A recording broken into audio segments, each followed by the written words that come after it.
Hi everyone, welcome back to the channel. Today I have my hopes and expectations for Season 3 of Star Trek Picard, as of course Season 2 wrapped up a couple of weeks ago now, so I'm going to talk about what I want to see and what I'm hoping to see from this third and final season of the show. Now, let's get the big one out of the way, the Next Generation cast. We know they're appearing for most, if not the entire season, but I want a few more characters from the Next Generation. Yeah. I'm hoping we see Guinan return again. No doubt she will. I'm hoping Will Wheaton shows up. I really, really, really want to see him again with his mum and the rest of the crew. I just want that reunion. Of course, I do want to see also some other characters, the ones that we didn't see much of, but could have interesting stories. For example, as long as they get her right this time, Dr. Pulaski, who was, of course, Dr. Crusher's replacement in Season 2, who was not very well liked by anyone, so they would have to change her character, or how she's written, quite a bit to make her, likeable and make us thankful that she's come back. Of course, I would also love to see Commander Darren, who was Picard's love interest from, I can't remember the episodes, but it wasn't long after the Inner Lights. That really famous, incredible Next Generation episode. Seriously, if you want to watch a really good episode of Star Trek, watch The Inner Light from Star Trek The Next Generation. It's beautiful. So I'd love to see her return. Another one that I would really like to see is Captain Jellicoe. Or as he is probably now, Admiral Jellicoe. Yep, I'm definitely thinking that the good old Admiral Edward Jellicoe is definitely still in Starfleet and could make an appearance this season. I don't know why, but I've got a feeling. And I would like to see that, because while I didn't like Jellicoe in the episodes he was in, because he was a bit, very, very high-strung. Very high-strung. I do want to see what's happened to the character since, because I think he could be really cool. Like, he only had 2 episodes, so we didn't really have time to know him. But I think with Season 3, they could give us a bit more about Jellicoe.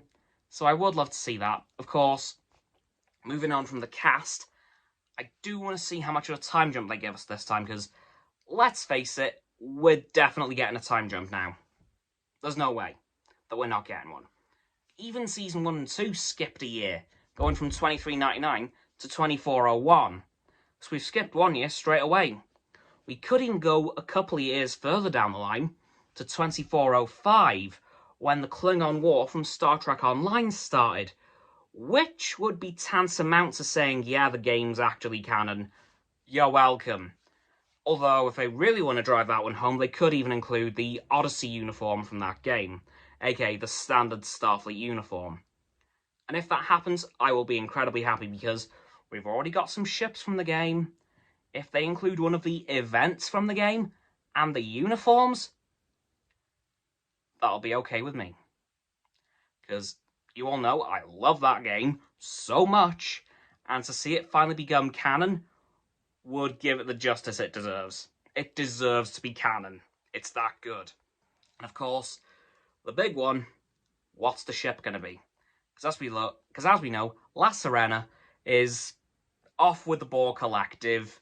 Speaking of the Borg, I really want to see the Federation Borg Alliance a bit more, like, see what's become of it. Because that's a very big thing. So to see that kind of just be thrown away would be a massive shame.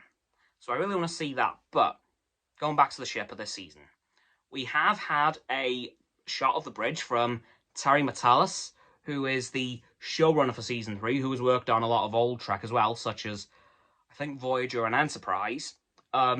So I really want to see what that ship is, because he did confirm in a tweet that it wasn't the Stargazer. And I have 2 theories. It's either the Enterprise E, which would be my least preferred option, as I'm... Now, don't shoot me. Not a fan of that ship. Hear me out. I love the Sovereign class design. It's gorgeous. It's amazing. Do I think it was right for the Enterprise? No. because it has no neck. It's a very thin ship. It isn't tall like the others. Like the other Enterprises have a presence because it's so tall and big. You're like, yes, that's the Enterprise. But the Sovereign class could have literally just been any other ship in Starfleet. But again, love the design, just not sure it was right for the Enterprise. But my other theory for this ship of the season is a salvaged Enterprise D. Because as I think I've mentioned before, Starfleet technology has advanced a little bit ever since the Enterprise D crashed on Viridian 3. And I think at this point, the Enterprise, unlike back then, could probably be very, very easily salvaged and rebuilt. Although I don't think it would be built into an original Galaxy class, I think they'd probably refit it into a Ross class, as seen in Season 2 and Star Trek Online. But I'm really hoping they keep it as the Enterprise D. I'm hoping they don't give it a new name and registry. I'm hoping it's the USS Enterprise NCC 1701D. I'm hoping they keep it that way if they're going to do that, but I think the most likely candidate is probably the Enterprise E, which, okay, yeah, that's the ship we last saw them all on, so it makes sense. But I'm hoping for the Enterprise D, just to give us that true next-generation feel, because, of course, that was the ship that took them through the whole show and their first movie, Generations, so I'm hoping that's what we get in Season 3. But honestly, no matter what they do, there's no way they can screw Season 3 up. It's perfect. They've got all the right things in the right places. They can't mess it up. It would be impossible to mess up, because there's just too much good stuff to really ruin it. Like, it's too good. They can't mess it up. So yeah, that's what I'm hoping for.